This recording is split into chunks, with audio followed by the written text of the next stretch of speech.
Hello, I'm Reed Miller, and this is my lab for circuits.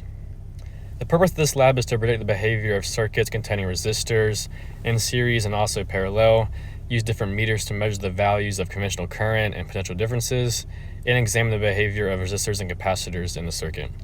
Some fundamental physics we're going to use is the loop rule, as well as charge conservation and potential difference, resistors and capacitors laws and equations.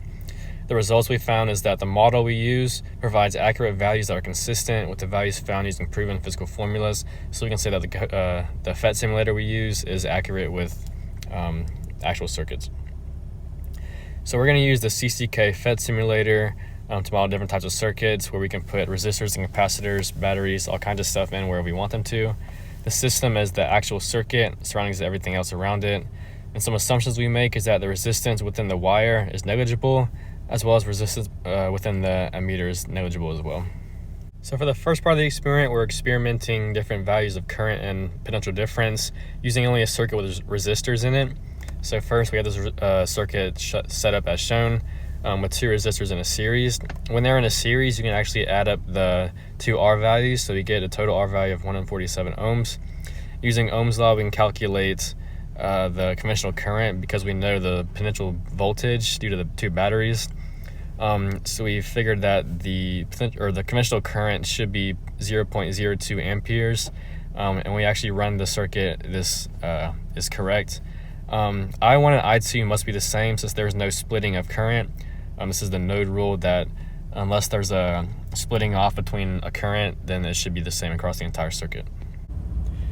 Next, we're going to track the voltages across different parts of the circuit with two resistors on it. So for each little section of the circuit, we track the cell potential difference, and there's a chart on the left side that tells you what those are.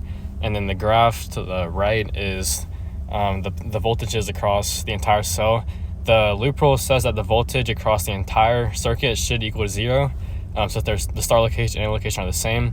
You can see that here that the end point and the start point are the exact same voltage. Then we can use that voltage across the resistors to calculate their resistance values. These should be pretty close to what the simulator says they are. And here the 48 ohms is only 1 off the 47, and 102 is only 2 off the 100. So we can see that the voltages are accurate representations of actual circuit. For the second part of the experiment, we're going to have a RC circuit with a light bulb acting as a resistor and a capacitor having a capacitance. So those two are going to be put in a series with a battery, and we can see that what happens is the battery or the current in the wire charges the light bulb, but the capacitance is also being charged, so the current decreases. As the capacitor charges, the current decreases. And when we just have the capacitor and the light bulb in a series together with no battery, the charge on the capacitor begins to decrease as the current also decreases. So we can see that for the 10 ohm light bulb, it takes about 7.53 seconds for the capacitor to discharge, and for the 20 ohm bulb, 14.76 seconds. And so we can take the series with a discharged capacitor and model it with an equation with time, as you can see on the top.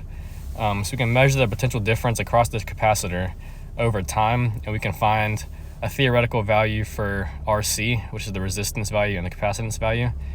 So on the left side, with the series, they're the values that we found for potential difference, and we can graph the natural log of potential difference divided by initial potential difference versus time, and the graph on that is shown to the right. And so the slope of the graph is equal to -1 over RC, and the slope of the graph is -0.166, so we can calculate RC being 6.02 seconds. And theoretically on our simulator, RC should be 0.2 times 30, which is 6 seconds.